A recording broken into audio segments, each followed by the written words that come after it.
أبو جعفر محمد بن موسى. طبعا لو وقفت عند الكلمة دي هتقولي ده واحد إرهابي أو داعشي. خلاص، ده طبعا بالراحة، اصبر عليا. أبو جعفر محمد بن موسى ده مش داعشي ولا إرهابي، ده الخوارزمي، صاحب علم الخوارزميات اللي هو دلوقتي ماشي عليه كل الذكاء الاصطناعي، مبني عليه كل الذكاء الاصطناعي وكل علوم الحاسوب أو الكمبيوتر إلى آخره. طبعا كان عبقري، كان أقل كلمة تقال عليه عبقري. اتولد في الخلافة العباسية في القرن الذهبي للخلافة العباسية، يعني أكتر قرن في الخلافة العباسية تطورا ونموا، في القرن التاسع. تمام. اتولد في جو بيحب المعرفة والعلم والقراءة. طبعا كان شغال في بيت الحكمة أو دار الحكمة. خلاص، هو الخليفة العباسي منشئ دار الحكمة، هي عبارة عن مكتبة عظيمة من الكتب، فيها ألف كتاب.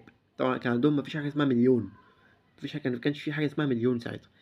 ألف كتاب، تخيل أنت مليون كتاب في مكتبة زي دي. طبعا كانت مصدر الثقافة العالمية.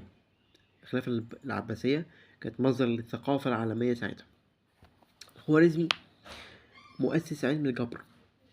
الخوارزمي هو اللي أسس علم الجبر. تمام. الخوارزمي قدر إن هو يطلع على علوم عصره، قدر إن هو يضيف إضافات في الجغرافيا اللي إحنا عارفينها. يعني عارف إن هو يرسم خريطة العالم ساعتها بشكل صحيح، طبعا بالاتفاق وبالمساعدة 60 إلى 70 عالم ساعتها. يعني مكانش هو لوحده في رسم خريطة العالم بشكل صحيح. أما خرائط العالم كانت بترسم بشكل خاطئ جدا في الخرائط الإغريقية أو اليونانية، كانوا بيرسموا الخريطة بتاعت العالم بشكل غلط.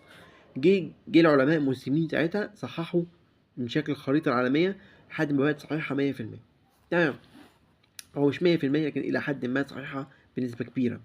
طبعا هو له برضو الفضل في مسألة معرفة اتجاه القبلة، ومعرفة غير اتجاه القبلة كمان معرفة مشارق الشمس ومغاربها واتجاهات القمر إلى آخره. طبعا كان عالم فلك فذ. دول نماذج قدامنا، نماذج. احنا دايما بنحب دايما ناخد النماذج من الغرب عشان احنا في عصر انهزام ثقافي وفكري. ناخد مثلا علماء غرب، لكن مش عيب، انا وجهة نظري مش عيب انك تاخد احد علماء الغربيين او الاوروبيين قدوة ليك في ظل الجهل اللي احنا عايشين فيه، لان هم المعاصرين حاليا. علماء الغرب الاوروبيين دول هم معاصرين لينا حاليا، مش عيب انك تاخدهم قدوة، لكن برضو لا تنسى قدواتك السابقين بتوع العرب.